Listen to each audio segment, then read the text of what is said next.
So we read the first two paragraphs of this article titled The Arctic in Class. I'm going to take you through paragraphs 3, 4, and 5.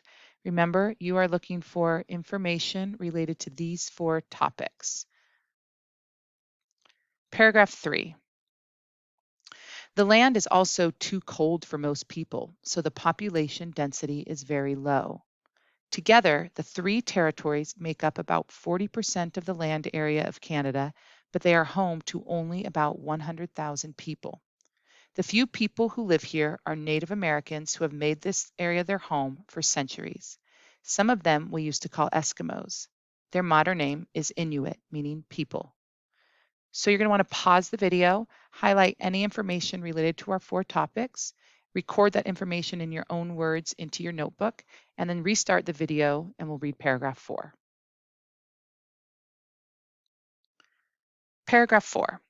Most Inuit people now live in modern houses with electricity and plumbing.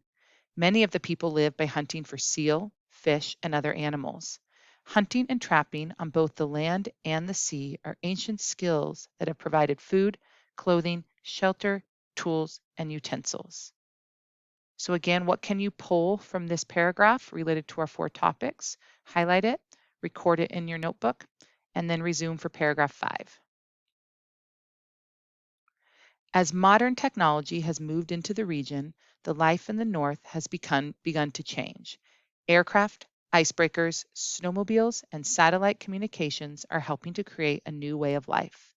However, efforts are also being made to preserve links with the culture that has sustained the people here for thousands of years.